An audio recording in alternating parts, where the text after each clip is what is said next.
آخر افغانی پاکستانیوں سے کیوں نفرت کرتے ہیں اور گزشتہ روز انہوں نے لندن میں احتجاج کرتے ہوئے پاکستان ہائی کمیشن لندن کے اوپر پتھراؤ کرتے ہوئے حملہ کیوں کیا؟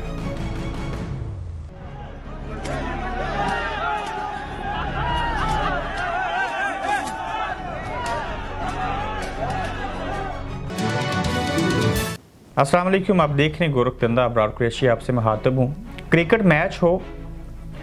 افغانستان کی امریکہ کے ساتھ جنگ ہو یا روس کے ساتھ، یا سوشل میڈیا کے اوپر افغانستان والوں کو پاکستانی بعض پہلو کے اوپر تبصرہ کرتے ہوئے دیکھیں تو ہمیں جیسے بھارت کے اندر سے لوگ پاکستان کے مخالف ہیں، ایسے افغانستان کے جو لوگ ہیں وہ پاکستان کے شدید مخالف ہیں۔ کئی بار کسی کرکٹر کو ٹیم سے باہر اس لیے نکال دیا جاتا ہے کہ وہ سابقہ پاکستان کی نیشنلٹی رکھتا تھا اور تعصب کی نگاہوں سے وہ پاکستانیوں کو دیکھتے ہیں۔ 2 دن قبل لندن کے میں جو پاکستان ہائی کمیشن لندن ہے اس کے باہر احتجاج کیا گیا اور افغانستان کے لوگوں کی بڑی تعداد وہاں پہ موجود تھی۔ انہوں نے جھنڈے اٹھا رکھے تھے اور اس احتجاج کے دوران پتھراؤ کیا گیا پاکستان ہائی کمیشن لندن کی بلڈنگ کے اوپر۔ احتجاج کا مقصد یہ تھا کہ طالبان کی جانب سے جو حملے کیے گئے افغانستان کے اندر پچھلے کئی مہینوں سے، ان حملوں کو وجہ بنا کے یہ کہا گیا کہ پاکستان جو ہے وہ طالبان کو سپورٹ کرتا ہے۔ اس کے علاوہ جو افغانستان کے لوگوں کے اندر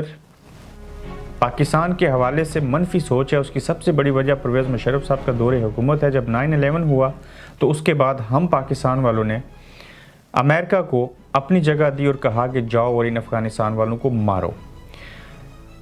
آپ یہ بتائیں کہ اگر افغانستان والے پاکستان ہائی کمیشن لندن کے اوپر پتھراؤ کرتے ہیں، سوشل میڈیا کے اوپر ننگی اور گندی اگر گالیاں دیتے ہیں پاکستانیوں کو، یا کرکٹ میچ کے دوران وہ لڑائی کرتے ہیں، اتنے انڈین فینس جو ہیں وہ پاکستان اور انڈیا کے میچ کے دوران ایسا نہیں کرتے جتنے پاکستان اور افغانستان کے میچز کے دوران ہم نے دیکھا، تو اس میں افغانستانیوں کے اندر جو غم و غصہ ہے وہ بڑی حد تک درست ہے، چونکہ ہم وہ مورا بنے، ہم وہ میڈل مین بنے جنہوں نے افغانستان والوں کو ہمارا دشمن بنایا۔ اور ایک وقت تھا کہ جب افغانستان کے اندر جنگ ہوئی، ہمیشہ یہ کرائسس کا شکار رہے، تو کئی لاکھوں مہاجرین کو پاکستان نے پالا اور پوسا بھی۔ الگ بات ہے کہ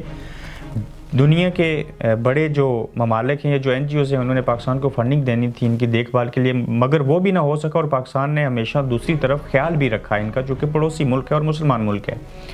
لیکن افغانستان کے لوگوں کے اندر اگر غم و غصہ پایا جاتا ہے تو اگر وہ ایسی حرکتیں کرتے ہیں تو میرے خیال سے وہ اپنی جگہ کے اوپر 100% ٹھیک ہیں۔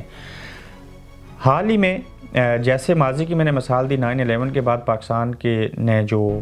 جگہ دی تھی اڈے استعمال کرنے کے لیے امریکہ کو، جس کے بعد زیادہ پاکستان اور افغانستان کے عوام اور ملکوں کے درمیان کشیدگی پیدا ہوئی،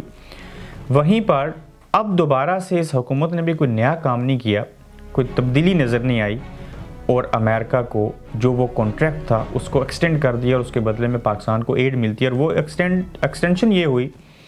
کہ وہ معاہدہ رینیو کر دیا گیا، پاکستان نے دستخط کر دیے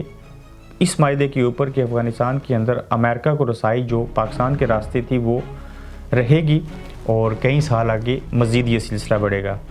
اگر پاکستان اپنے اسلامی ملک سمجھتے ہوئے افغانستان کو اور اس کو پڑوسی سمجھتے ہوئے یہ ایک ہو جائیں، آپس میں نفرتیں ختم کرنے کی اگر کوشش کی جائے، تو میرے خیال سے نہ کو پاکستان ہائی کمیشن لندن کے اوپر پتھراؤ کرے گا، نہ باقی چیزیں ہوں گی۔ اور یہ ویڈیو دیکھنے کے بعد سوشل میڈیا کے اوپر، اور میں خود اس ملک کے اندر موجود ہوں، سوچا کہ آخر یہ لوگ پاکستانیوں کو کیوں پسند نہیں کرتے، تو اس کی بے شمار وجوہات میں سے یہ چند وجوہات ہیں۔ اور جب تک اسلامی ممالک دنیا کے جو ہیں ان کا آپس میں اتحاد نہیں ہوتا، وہ ایک پیج پہ نہیں ہوتے، ہم ذلیل اور خوار ہوتے رہیں گے۔ آپ اپنی رائے کا اظہار ضرور کیجئے کہ کیا افغانستان والوں کے ساتھ امریکہ کو ہمیں ان کا ساتھ دے کے ان کو مروانا چاہیے کہ نہیں۔ آپ دیکھ رہے ہیں گورکھ دندہ ابرار قریشی کے ساتھ۔